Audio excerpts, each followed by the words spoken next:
that what is the information that is exculpatory to the defendant that one of the roommates has? She doesn't want to testify. She has an attorney fighting this subpoena.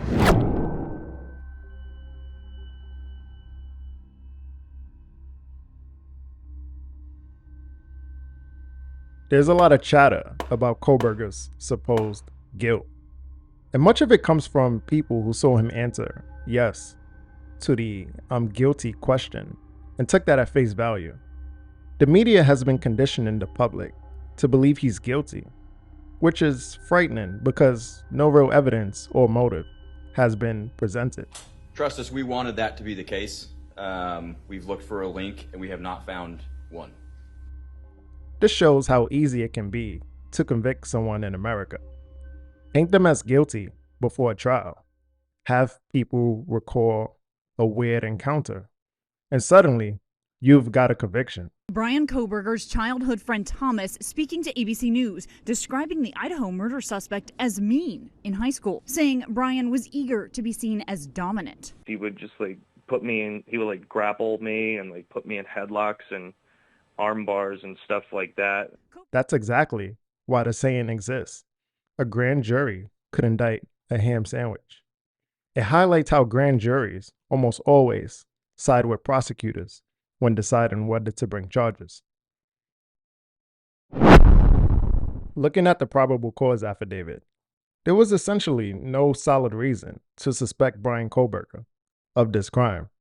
With all the evidence I've been breaking down in these videos, if you still believe it's him, then you have been successfully brainwashed by legacy media.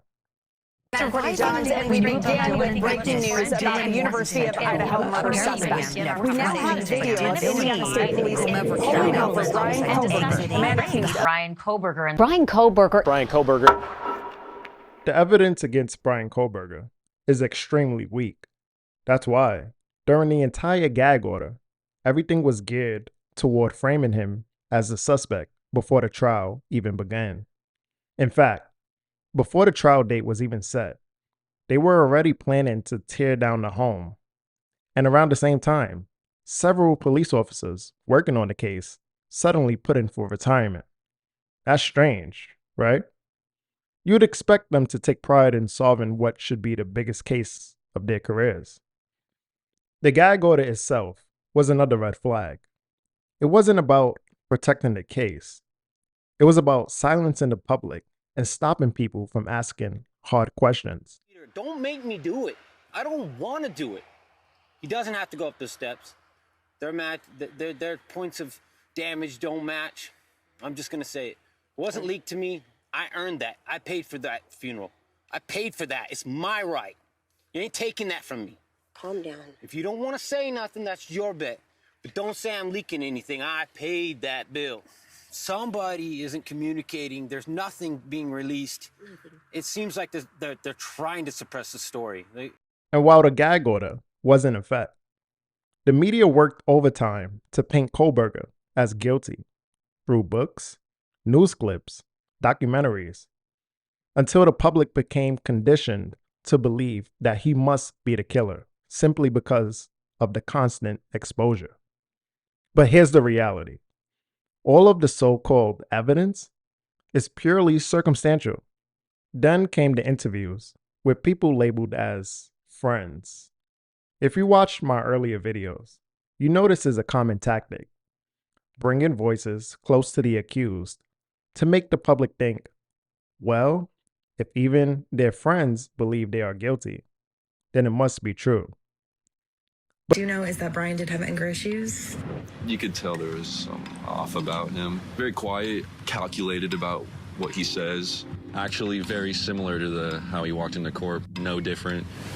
Because even if you're not doing anything wrong, you're being watched and recorded. And the storage capability of these systems increases every year consistently by orders of magnitude, to where it's getting to the point you don't have to have done anything wrong. You simply have to eventually fall under suspicion from somebody, even by a wrong call, and then they can use the system to go back in time and scrutinize every decision you've ever made, every friend you've ever discussed something with and attack you on that basis to sort of derive suspicion from an innocent life and paint anyone in the context of a wrongdoer. But did anyone stop to question who exactly these so-called friends were? That part is very suspicious. Although the crime happened in Idaho, the media went all the way back to Kohberger's high school in Pennsylvania to dig up stories. That's strange, considering those were people he hadn't spoken to in years. The interviews themselves felt rehearsed. No photos with Kohberger. No real proof of a genuine connection. Take one example. Jacobson presented as a friend of Kohberger. Rather than participating in a proper interview, he conveniently meets a reporter at a random gas station just to declare how happy he is that justice was served. And this was all before a trial. Doesn't that seem staged?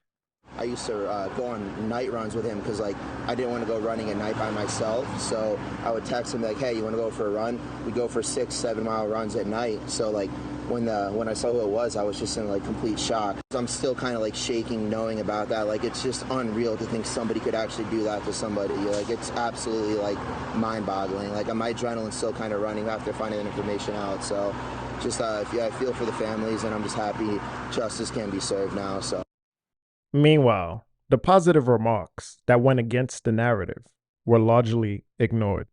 For instance, Michelle Bolger, an associate professor at DeSales University, publicly praised Kohberger.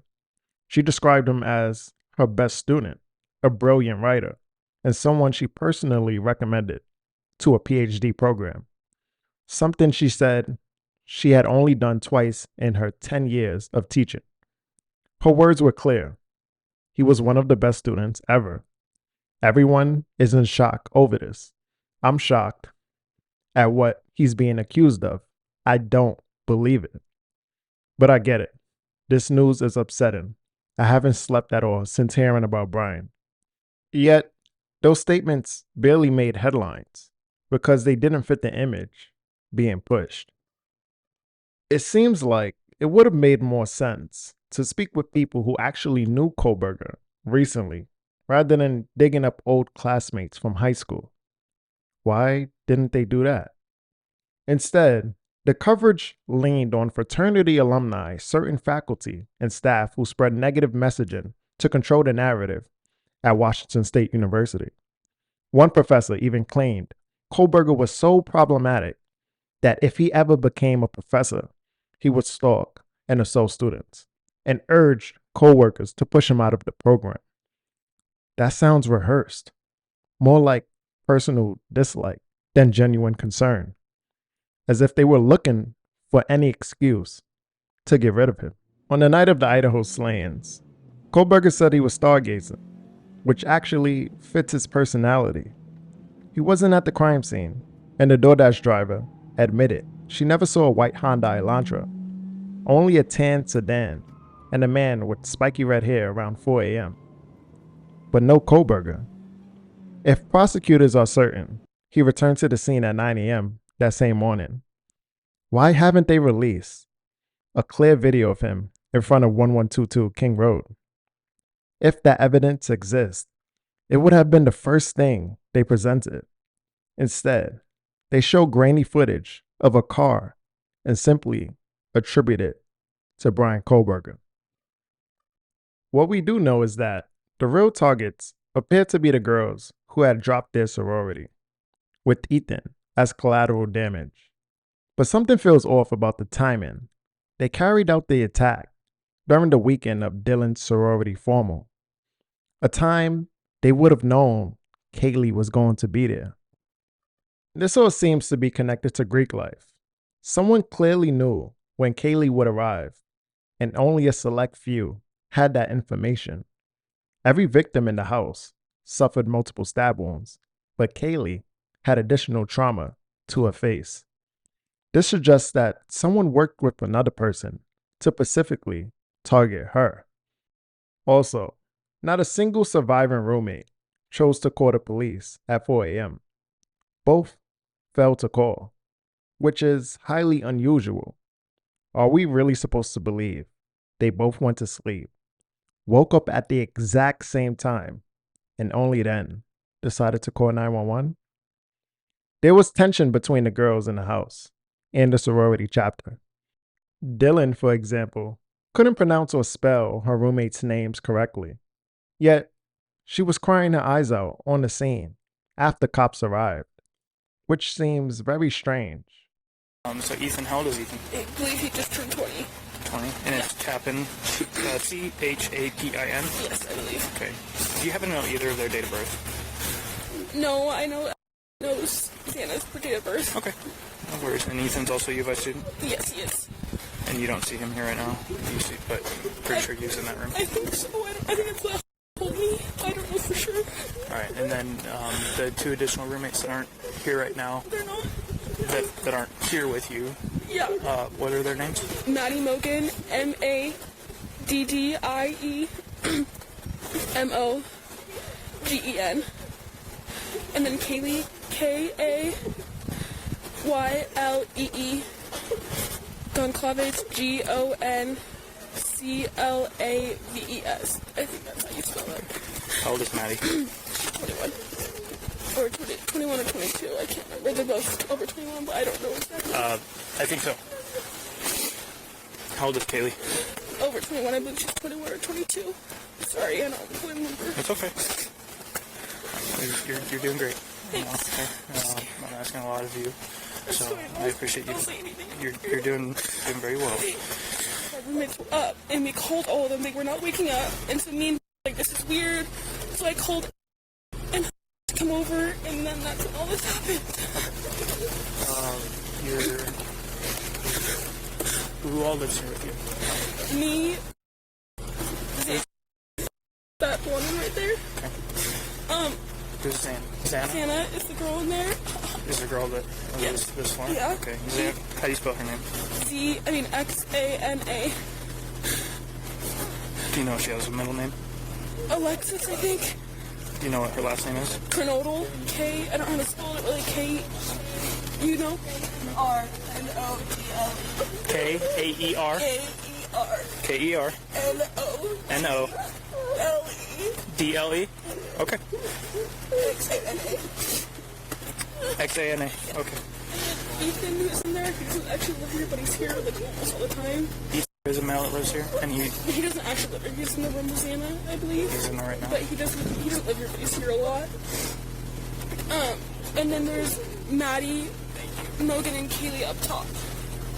I don't know where they're at though. Maddie. Mogen. Maddie Mogen and Maddie Mogen. Yeah. And who? Kaylee Goncalves. She's the girl that I was talking about, Kaylee, who I just heard her go upstairs and run back down the stairs. Okay. Bethany expressed concern about going back home for Thanksgiving at the crime scene, even before realizing anyone had died. Was she worried about being held in a cell and missing Thanksgiving? Which is also a strange thing to ask during the crime scene. Okay. I'll tell you the same thing I told her. Is you guys are probably going to be talking to a lot of people, retelling the same story. So. Am I still allowed to go home soon for Thanksgiving? We can't hold you forever. Okay.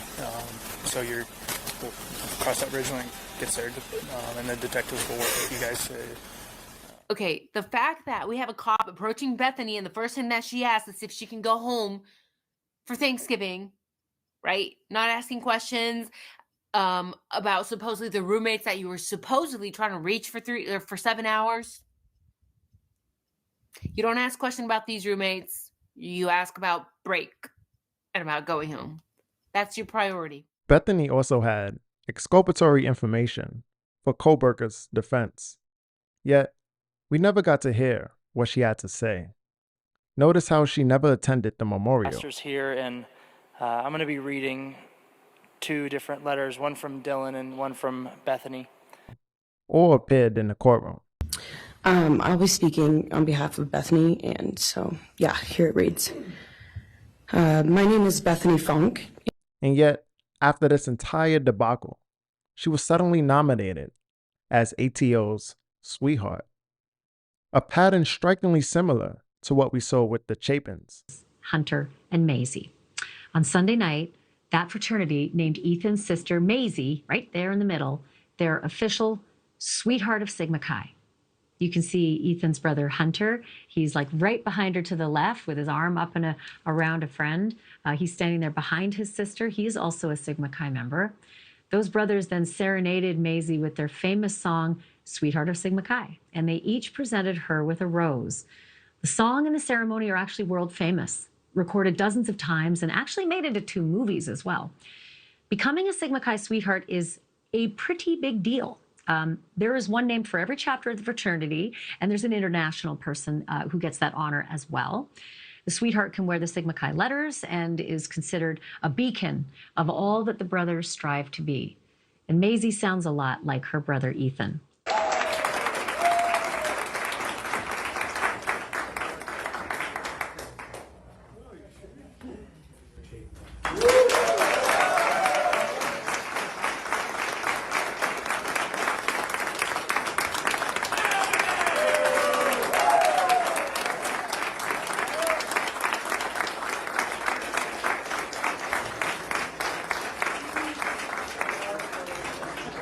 They claimed to believe their friend had only passed out.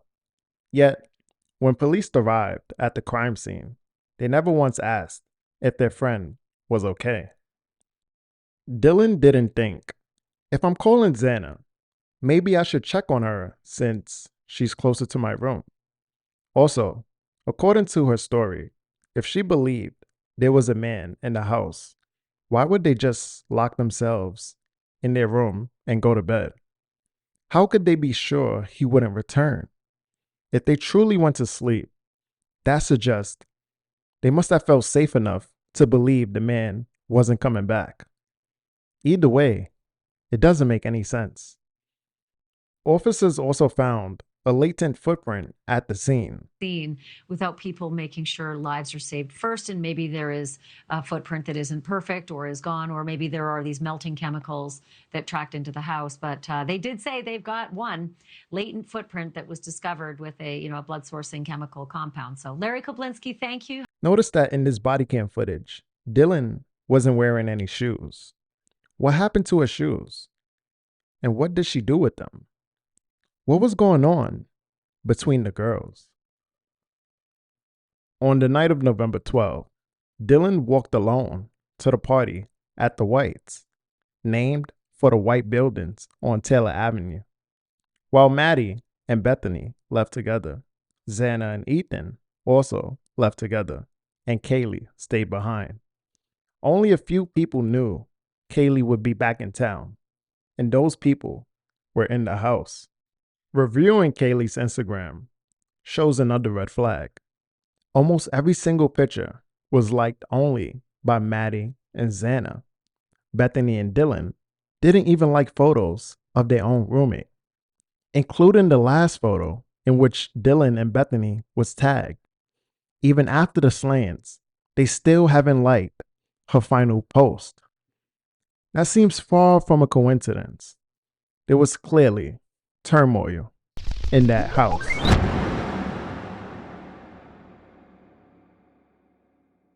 Dylan has mastered the art of crying on command.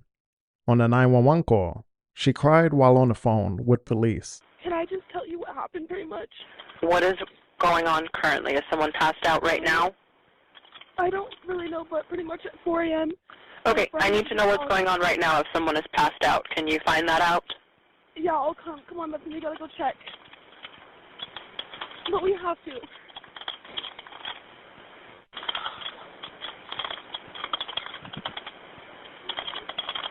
Is she passed out?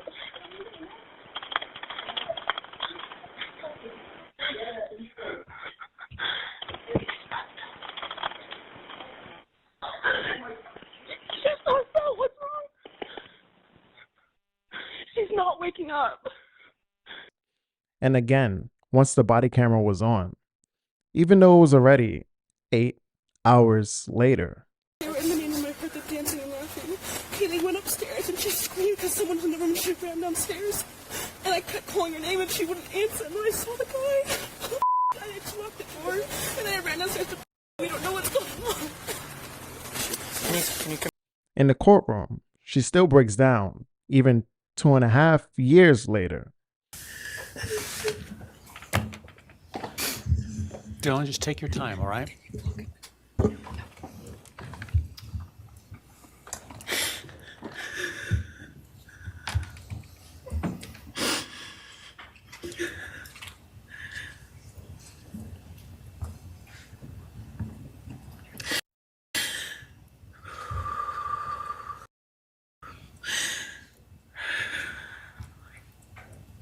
Sorry.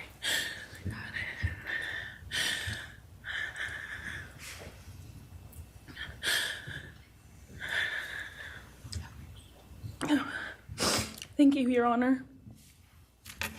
At this point, it feels less genuine and more performative for the cameras. She's not the person she pretends to be in the public eye, especially when she was partying while the cameras were off. Once those pictures were released, the family rushed to do damage control, claiming she was healing even though she was clearly partying. And Dylan herself has retreated from the public eye. Very few people see her out and around. She from what I've been told, she is in trauma therapy of sorts. She's getting help from the spiritual community. She is isolating herself, but she is stepping out a little bit at a time. I've been told from mutual friends that she is gaming online with peers in group gaming sessions, and she's doing what she can without breaking real out into public with peers in group gaming sessions, and she's doing what she can without breaking real out into public. The body cam footage also suggests that a cleaning occurred after the fact. A witness claimed that Murphy, the dog, barked from 4 a.m. to 4:45 a.m., and it appears someone let him back inside at 4:45 a.m. Who let him in? If the killings had already taken place and Dylan and Bethany were supposedly asleep, who was with Murphy? Were the roommates even hiding? Or was something more sinister going on? One thing that seemed strange was Jack, Kaylee's ex, arriving on the scene and immediately asking for the dog. Other friends noticed that he seemed more interested in the dog than in Kaylee or the roommates. But how did he even know the dog was there? He seemed unusually sure about it, even though he didn't seem to know what had happened to Kaylee. Remember, he arrived around 12 p.m. before the police had disclosed what happened to the roommates. According to Hunter Johnson, he had only checked Xana's room, so no one should have known what was going on upstairs. How did Jack know about the dog and appear indifferent to Kaylee's situation? Normally, when news reporters arrive, they ask local residents if they saw or heard anything. We start with this. A man has life-threatening injuries after being stabbed by an intruder early Sunday morning in Boise. But we also spoke with Steve and Jennifer Adamson, who live next door to the victim.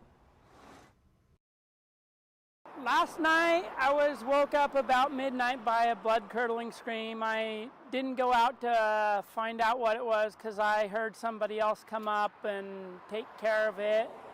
But then I saw lots of flashing lights, about 7, 8 cop cars lined up the street here, and I saw ambulance take somebody away. Well, I woke up at 2 o'clock with a knock on the door, and it was the police.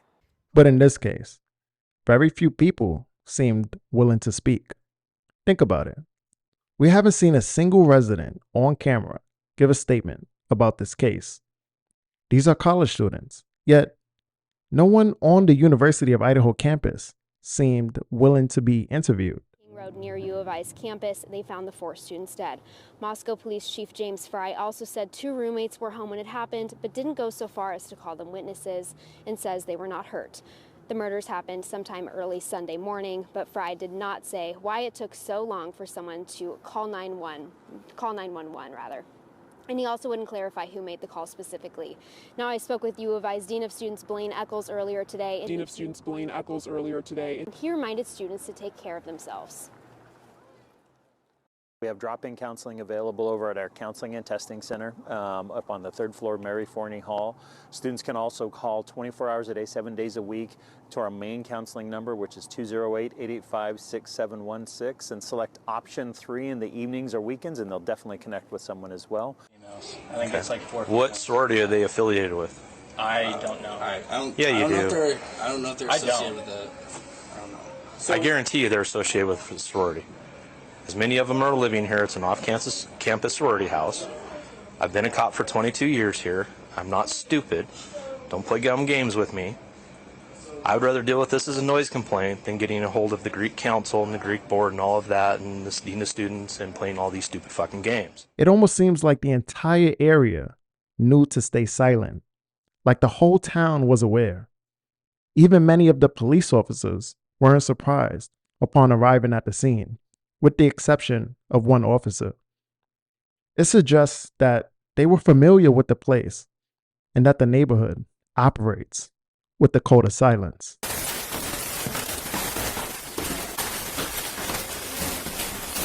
Please start it. We're on 3rd floor, coming up.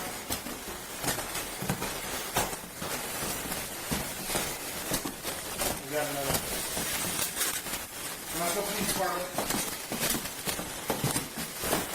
Dude, chill.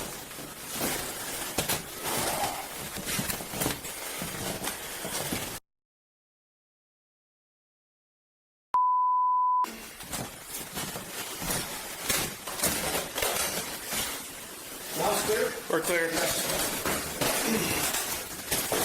me just secure the outside first. Go to the front door. There's the back entry. I was going to start taping it all off. Brian's taping the outside off. Okay. Where's the Two right here.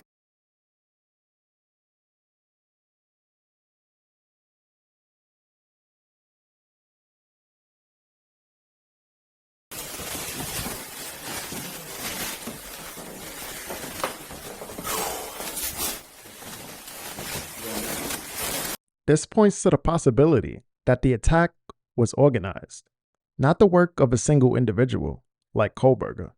Moscow police found snow foot tracks that went towards the back of the yards west towards 1118 and 1126 King Road, and eventually Taylor Avenue, which would mean the person may have been on foot and not one drop of Kohberger's blood in the snow or the ground. However, they did find a glove of dried blood that belonged to other males. When we first heard about this unidentified DNA last summer, that there were 3 profiles, 2 in the house, 1 on a glove outside, we were all like, wow. Kohberger couldn't have committed this crime. It seems like the teachers hated on him for being smart, or maybe cracking a case, and needed to get rid of him. They want us to believe he didn't do this to other women, but decided on this particular day to do this to 4 people he did not know? It doesn't make sense, and really isn't in his character or past behavior. The fact that we see Kohberger's extra cleanliness in the prison, 1122 King Road, is an OCD's worst nightmare. That place was garbage from the parties before. The truth is stranger than fiction.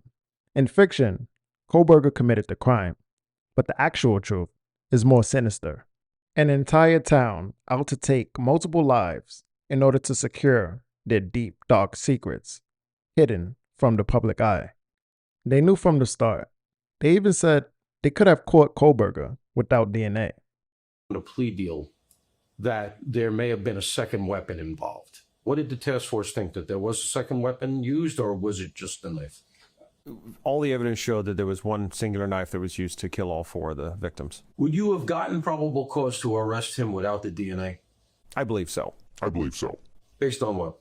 Our investigators were very confident that based off of where we were going with the vehicle and the information that we gathered, we would have got there. I don't know what our timeline would have been, but I believe we would have got there.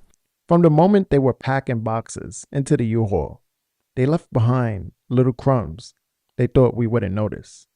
If you pay attention to the back of the truck, it says Pennsylvania. Is that a coincidence? I think not. Lest Satan should get an advantage of us, for we are not ignorant of his devices. As we continue this journey, remember to keep fighting and exposing the true evil in high places, the kind that comes to destroy us all. The more we resist, the more they will crumble. Now are ye light in the Lord. Walk as children of light. For the fruit of the Spirit is in all goodness and righteousness and truth, proving what is acceptable unto the Lord.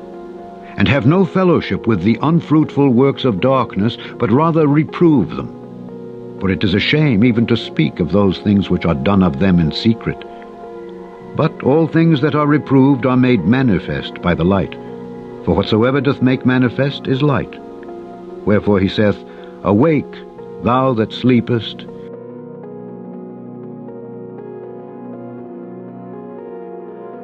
Here's what else ISB told ABC News late this afternoon. They confirmed this is a large investigation, a large crime scene inside multiple levels of this home. ISP would not say if they think it's one killer or more than one.